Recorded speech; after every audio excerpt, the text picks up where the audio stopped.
And that was a great track off a CD which we've been featuring here the last few months right here from Mr. Dean Brown. His latest CD is called Groove Warrior on ESC Records. And this is the Upper Room with Joe Kelley on WVOF. And the track we just heard, In the Basement, one of many outstanding songs from this CD. And it's a true honor to have him finally on the show. And we welcome Dean Brown. How you doing, Dean? I'm very well, thanks. Yeah, I mean, we talked a little bit off air, and the album's freshly out and getting great response. What's been going on lately for yourself? Well, we're just trying to promote this record and get it out there so that actually, it's not really released officially in the United States yet. Oh, I got you. Yeah. It is, however, in Japan and in Europe and you can get it here, but it's difficult. In other words, we're still looking for the right distributor to kind of, because it's not really, the record, and it's not really a jazz record in the pure sense of the word. Even though obviously there's aspects about it that are about me that are always going to be jazz. Right. You've heard the record, and I think it's something a little different. Matter of fact, a friend of mine just called me and said, Dean, I've been listening to the record and that you gave me, and I wasn't sure what to think of it at first because everybody has their own expectations, after having heard the first record. Mm-hmm. But then he felt compelled to call me, and this is like weeks after I gave him the record, and he goes, I just want to tell you, I really think it's a great record. Wow, yeah. You know what I mean? And it's like, because I think at first you hear it and you go, well, what is this, And, I just am trying to let people know that it's just me, that's all. Yeah, right. I was playing some tracks to a blues guy today. He's old-time bluesman here in Connecticut, and he was picking up on Shadows. He loved that record, the song. Cool. Yeah, so he said that was right up his alley. Yeah. Oh, great. Yeah, I want people to like it, but it's important for everyone to know that I like it. Yeah. And that's really important. I think because I wasn't trying to make a record that would. With the sole purpose of selling a lot of copies or doing really great on the radio or whatever. Even though, obviously, there's things, about that record that probably, if treated correctly, could have, some, dare I say, a chance, right. in the commercial market. But, it's not. That's not the reason I did it. I just did it because it's like it just seemed like I wanted to make a record that was sort of had something to do with where I've, where I come from. So it's a success as soon as you record it, and that. Pardon me? Cool. It's a success to you as soon as you finish it.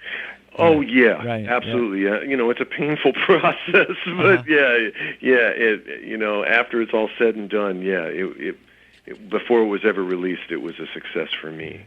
And it's a really well designed presentation, with Thank you with so the much. liner notes and you got the lyrics. Of course, I do read the liner notes because I love to know who's playing on the record. Yeah. Again, I'm a child of the '60s, Right. And so I love everything about that period, and one of the things I most loved about it was the beautiful artwork and liner notes and things that were on on LPs back then, and posters that were not just a publicity shot of somebody, but there was some a little more love put into it than that, Yeah.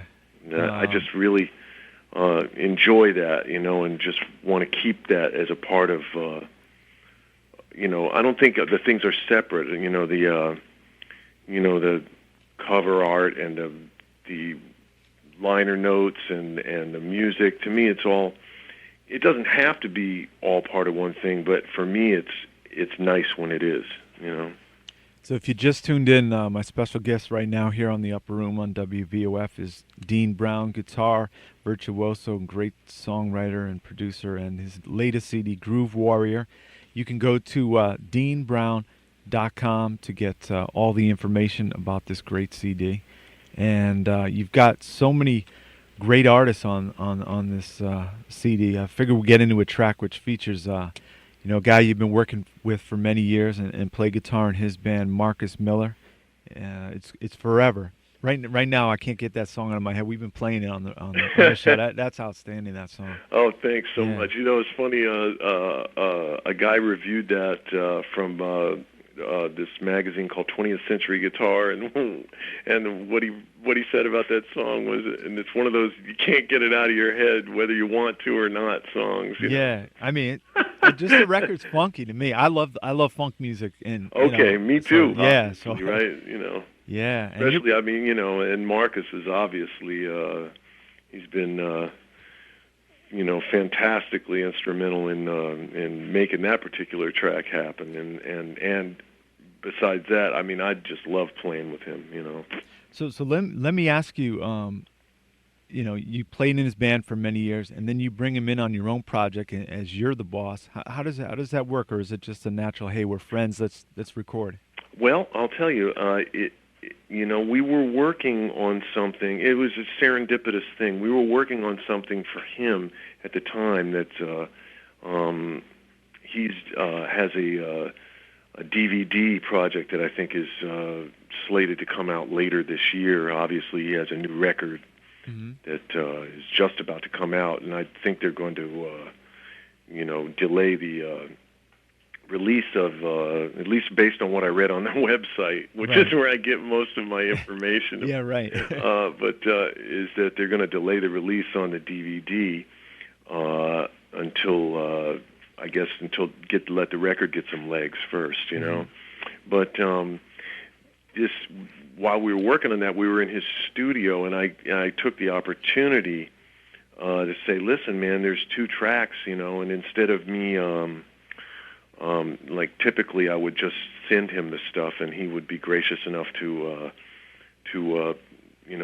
overdub the bass on it. But it was really important for me to have live tracks on this record, and you can hear it, that the rhythm tracks in particular, and even most of the solos and this and that are actually live, and that for me is I can hear it immediately on somebody's record, and I can certainly hear it on my own records, and that's been an agenda of mine in my short recording career. Right. But to try to do that, so he said, well, cool, we'll do it, we'll do it. It'll be a good opportunity to get some live footage of us playing, while they're shooting this DVD thing, I said, okay, fine, so that was that's kind of how that worked out. So we recorded the 2 tunes that day at Hannibal, which is Marcus's studio in Santa Monica. And you can also hear on lead vocals Dean Brown, and yes, the brother can sing, and it's great to hear you on there. And people going way back. You were fronted a group back in Europe, right? Actually, I fronted a group back in Korea. Oh, Korea, okay, yeah. Yeah. It was like I worked more then than I've ever worked since. I was a kid. I was like 14 I was 15 and 16 at that time, and we worked 7 nights a week, at the club, and so my grades suffered quite a bit. I had to work really hard my senior year of high school to even get to diploma, graduate. Right? But we'll get into the track right now. This is from the Groove Warrior CD, Dean Brown, and we'll come back and speak more with Dean, and this is entitled Forever. And we just listened to another song from the outstanding CD. It's available, I believe, overseas, you said, right now on ESC Records, and that's right. It's soon in the U.S. and get the distribution and everything. Oh, you go ahead with the info. You know best. Okay, well, Yep. it's been out in Japan, and apparently, from what I hear, it's doing well there. Mm-hmm. And I'm headed there with Marcus Miller in a couple of weeks to. We're touring the Blue Notes over there, so I'm interested to see, what the response is. Although, I mean, from what I hear, it was good. And then it's also available in Europe. The record label is actually out of Germany, so one would think that it would come out in Europe.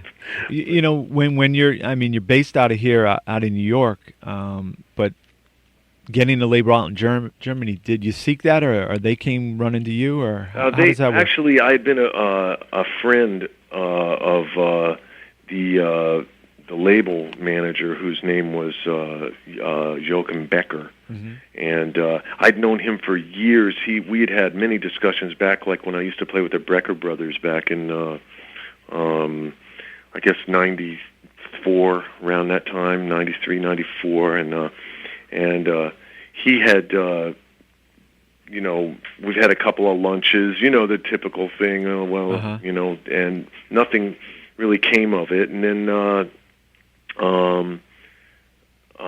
it's very funny. There was Michael Brecker played a fantastic solo on one of the tunes on the first record. I don't know if you remember. There was this tune called Solid. Okay. And anyway, Michael played on that, and we had done it as sort of a I was unsigned at the time, and I got Michael and I got James Genus and Don Elias and Skylar Deal and Rocky Bryant, right? Okay. To go and do a live thing at a small little studio in Queens. And I played this for Joachim back then, like I think we did this around 96, 97, something like that. And later on, I was working with Bill Evans, and Bill was a big champion of mine, and really, he was already signed to that particular label. And Joachim happened to be the label manager of that label. So Bill was like, man, you should do something with this guy, da-da-da-da-da. And Bill bugged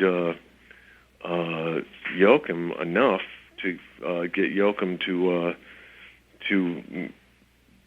sign me. Right. Which he already liked me anyway. It was just, it's one of these things, I guess it had to incubate. So, right. So I played him some of the tunes that I had in mind, and he was psyched because he's like a real funkster, and that record obviously has a lot of groove-oriented material on it, Yeah, you worked. Oh, go ahead. No, go ahead. You can finish. Yeah, I said on that record you work with some of the top players out in Minneapolis, and how'd you get hooked up with Michael Bland and Ricky Peterson? That for those that don't know. Exactly. Yeah. Well, see, so anyway, like I said, he was this thing. I'll get to that. He was asking me about material, and I played him some stuff, and he was psyched about it. And then I said, I got this tune that you already heard, because I played it for you. I sent you a CD of some stuff like 3-4 years ago. And I said, here, listen to this tune. So he listened to it. He goes, oh, this has to be on the record. And I'm like, well, why didn't you think so 3 years ago? Right.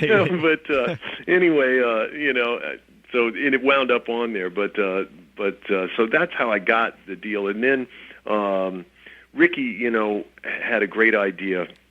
Ricky Peterson, as you were just mentioning, a great, one of the premier B3 players in the world, and Ricky had an idea, because he has a studio in Minneapolis, and he said, why don't you come out there and record? We get a great sound. Plus, I maybe I can get Michael Bland to play, and Richard Patterson, lives in Chicago, which is not that far away. Mm-hmm. And so we could do a session there. So that was another live session, and that ended up being the first tune on that record, right? Which was like a jam that we turned into something, And then we played. Then there was another tune that we did, which was sort of a blues, That was, and Michael Bland was just phenomenal. And of course, your musicianship and touring goes way, way back. I mean, I didn't even know this, but I'm a big fan of the band Vital Information, and you were one of the original members, right? That's right. Yeah, Yeah. I played on the first three records, something like that. Right. And the first record, it's unfortunate that record was not has not been re-released. Steve Smith just sent me a copy of it just from my own head, you know. Mm-hmm. And the record was called Vital Information, and that record, it was really cool because it was the no keyboards and two guitar players, and the two guitar players were me and Mike Stern, and a great saxophonist named Dave Wilczewski, and a great bassist Tim Landers, who I also played with Billy Cobham, and and Tim and I had played together before that in Boston with Tiger Okoshi, great jazz, not only trumpet player but a great writer and very influential to not only myself but I'm quite sure Mike Stern and anybody else who had played in his band, from back then.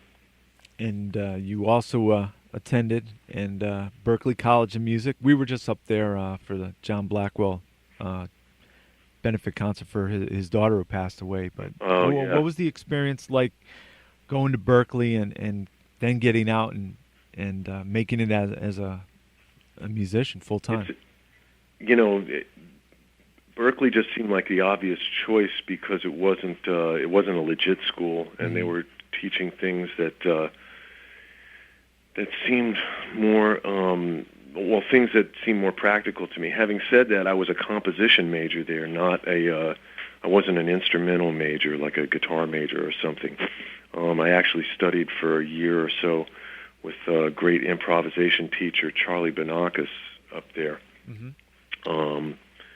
And dare say I got more out of that as an instrumentalist than I did from Berklee. But Berklee, the environment, and also learning a lot about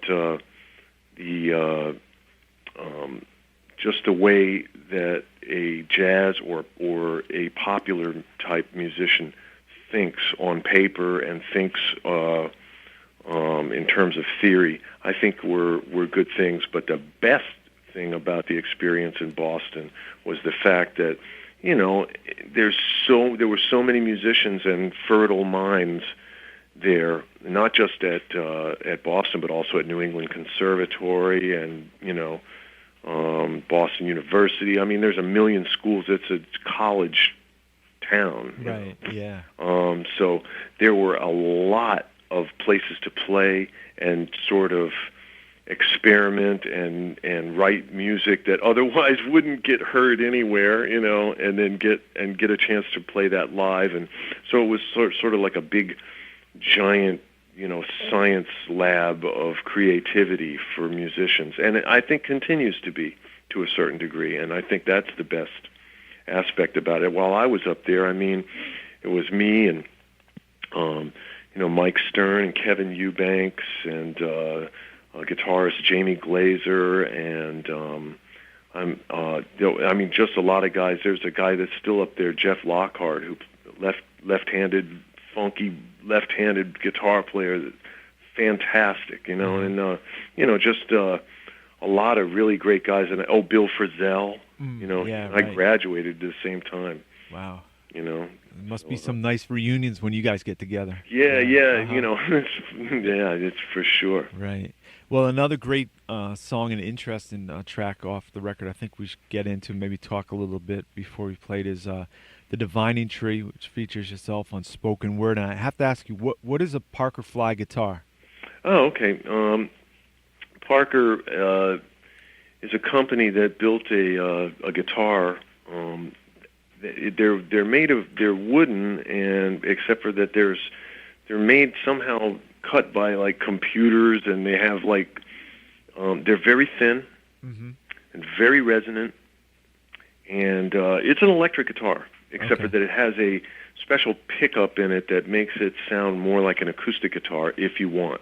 It also has the regular straight ahead magnetic pickups too. But not to be too technical about it. But I don't really know the true.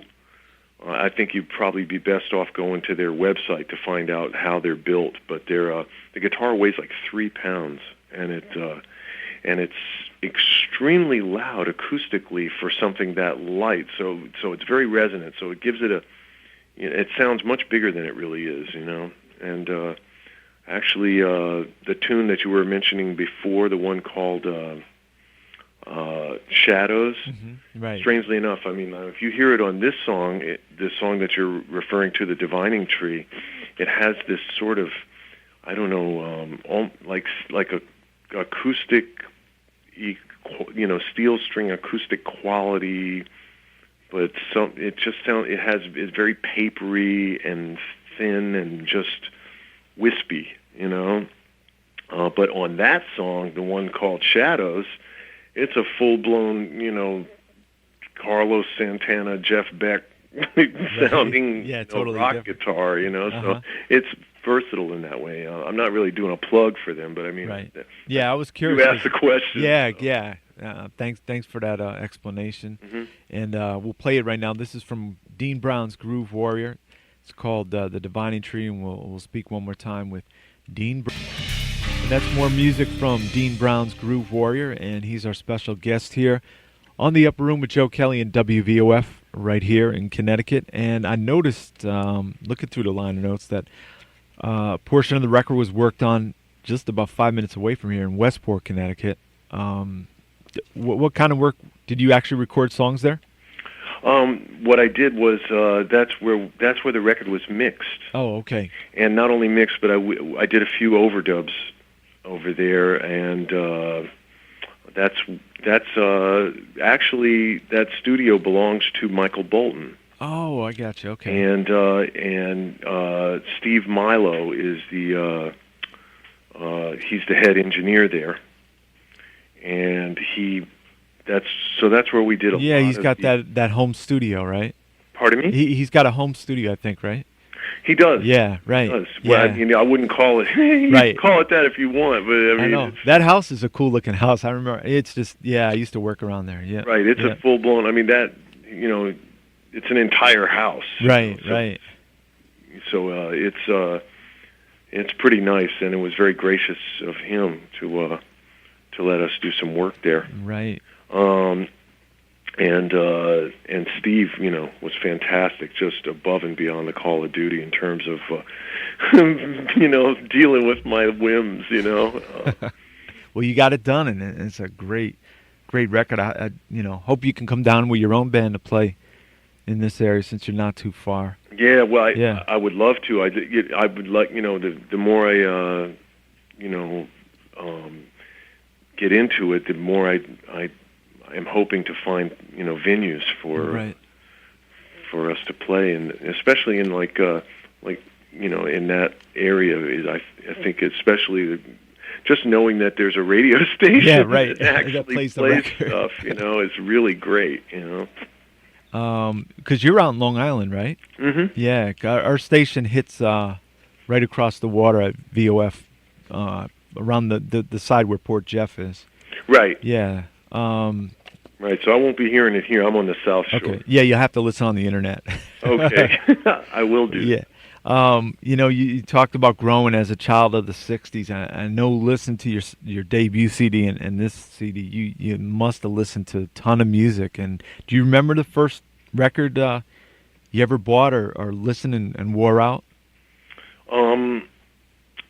Wow, this is gonna. Yeah, there's a couple of them. There actually, I can think of 4 right off the bat. Okay. Which is was a beat. Well, I was in. I lived in France. I was born there, but then I moved.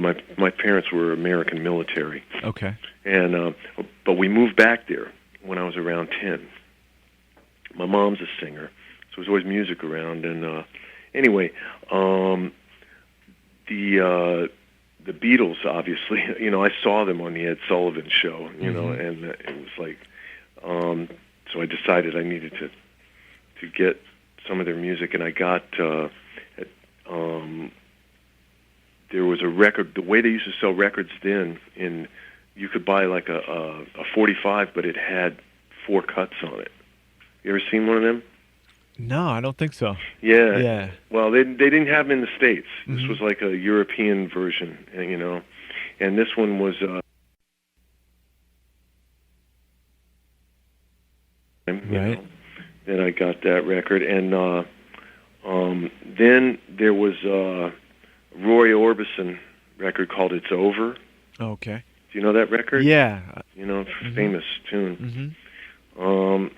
And then there was a Ricky Nelson record called "Lonesome Town." Oh, okay. I don't know that one, but Well, yeah. I mean, you asked me, and those were the first sort of. Well, mine was Kung Fu Fighting by Carl Douglas, so And then, of course, it's funny that you mentioned that, because I'm right in the middle of watching the new the movie released, with Jamie Foxx called Ray. Ray, yeah. Yeah, and one of another one of those records that was in that early collection of mine was "Tell Me What I Say." Oh, wow.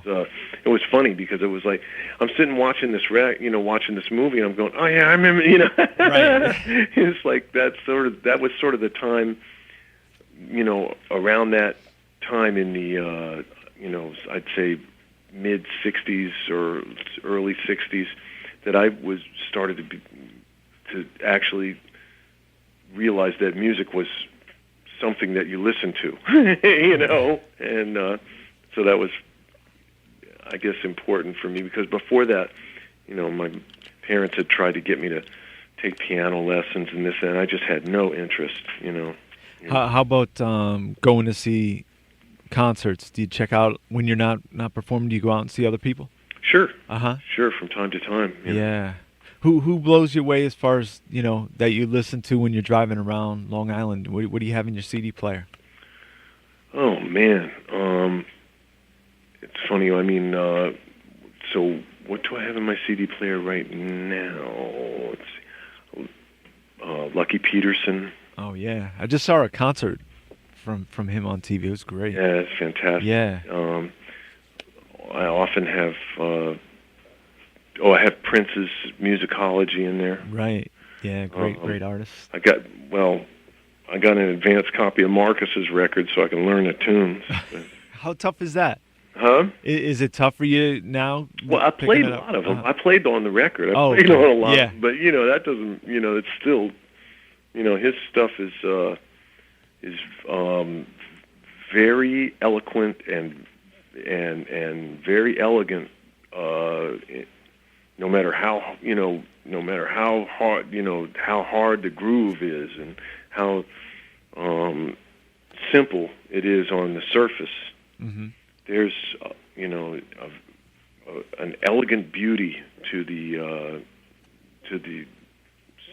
specificity of what's going on. Uh-huh.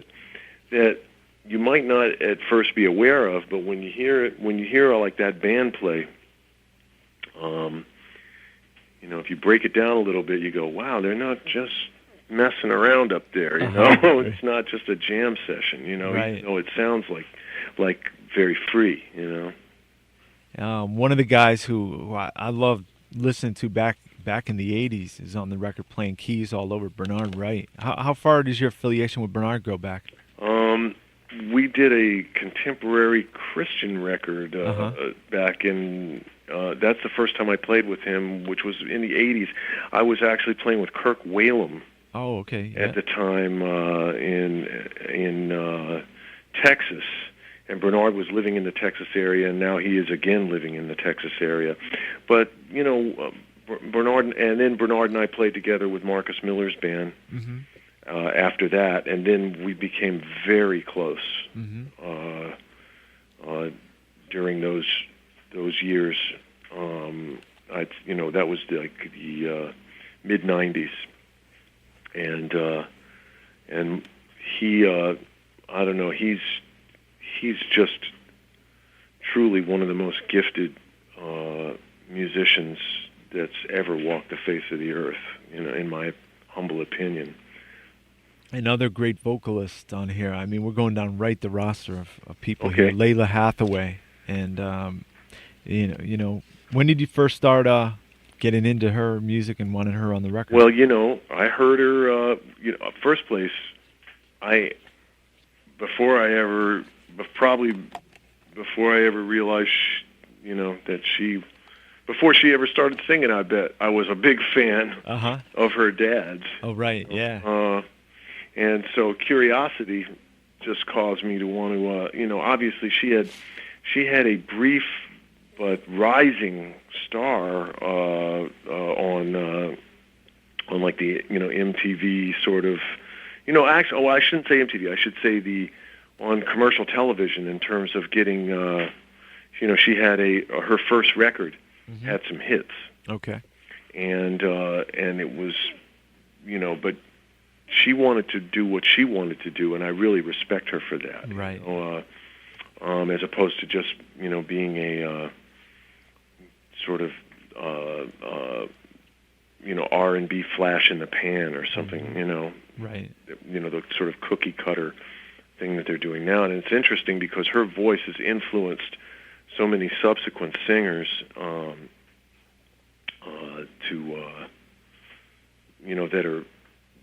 that have chosen that sort of narrower path, but she's brilliant, and I was very attracted to her first couple of those songs, even though actually her that first CD, I'm kind of stepping all over myself here because her first CD has some very ambitious writing on it, but it is very R&B oriented, Right. But it's so dense, some of the stuff that it was probably too much, some of it for what is too much for radio, That's the problem, isn't it? Yeah. Oh, yeah. Hey, keep talking. I agree with you. Yeah.